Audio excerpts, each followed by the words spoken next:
নির্বাচনী প্রচারণা শুরুর 12 দিন পর ঢাকা 11 আসনে বিএনপির এম.এ. কাইয়ুমের প্রার্থিতা বাতিল চেয়ে হাইকোর্টে রিট দায়ের করেছেন প্রতিদ্বন্দ্বী প্রার্থী এনসিপির আহ্বায়ক নাহিদ ইসলাম। দ্বৈত নাগরিকত্ব ও তথ্য গোপনের অভিযোগে এই রিট দায়ের করা হয়। এদিকে ঢাকার 16 আসনে বিএনপি ও জামায়াতের প্রার্থীরা একে অপরের বিরুদ্ধে তুলছেন নানা অভিযোগ। জমে উঠেছে রাজধানীর ঢাকার নির্বাচনী প্রচারণা।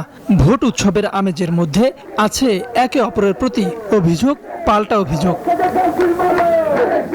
ঢাকার 20টি আসনের মধ্যে মিরপুরের পল্লবী ও রূপনগর নিয়ে গঠিত ঢাকা 16 আসন। এ আসনে মোট 11 প্রার্থী থাকলেও মূল লড়াই হবে বিএনপির প্রার্থী আমিনুল হক ও জামায়াতের প্রার্থী। টানা তৃতীয়বার অর্জন করেছে দেশের সেরা সুপার ব্র্যান্ড স্বীকৃতি বসুন্ধরা টিস্যু।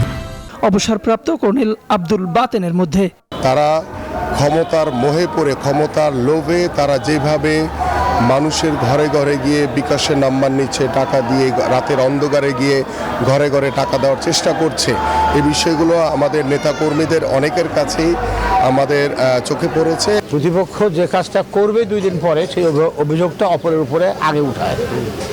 আমরা বিকাশে টাকা দেব, এটা কেউ বিশ্বাস করবে না। জামায়াত ইসলামে এই ধরনের রাজনীতি করে না। 16 আসনের মধ্যে আছে বিহারি ক্যাম্প। এই ক্যাম্পের ভোট ব্যাংক ফলাফলে বড় প্রভাব রাখবে। আমাদের থাকার একটা জায়গা করে দেব, আমরা এই চাই। জামাত আসুক, চাই বিএনপি আসুক, সেটা আমাদের কোনো নাই। আমাদের ক্যাম্পের মানুষগুলো এটাই চাওয়া যে আমাদের পূর্ণবাস হোক। আমাদের লাইফটা তো এমনিই পার, আমরা কেউ দিন আনি দিন খাই। আমরা চাই না আমাদের ছেলে মেয়ে এভাবে খাও।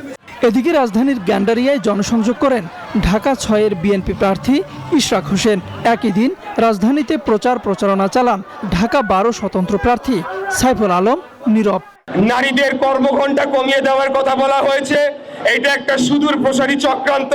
যদি এই স্বাধীনতা বিরোধীরা কোনোভাবে বাংলাদেশের রাষ্ট্র ক্ষমতা দখল করতে পারে, নারীদের তারা গৃহবন্দী করবে। আমার বিশ্বাস আগামী নির্বাচনে আমি এলাকার সন্তান হিসেবে এই এলাকার জনগণ ইনশাল্লাহ আমাকে ফুটবল প্রতীকে ভোট দিয়ে জয়যুক্ত করবেন। রাজধানীর সবুজবাগে গণসংযোগ চালান ঢাকা 11 আসনে এনসিপি প্রার্থী নাহিদ ইসলাম। অভিযোগ করেন শাপলাকলির অগ্রযাত্রা ঠেকিয়ে দেওয়ার প্রাণপণ চেষ্টা চলছে। এদিকে দ্বৈত নাগরিকত্ব ও তথ্য গোপনের অভিযোগে বিএনপির এম.এ. কাইয়ুমের প্রার্থিতার বৈধতা চ্যালেঞ্জ করে হাইকোর্টে রিট করেছেন এনসিপির নাহিদ ইসলাম।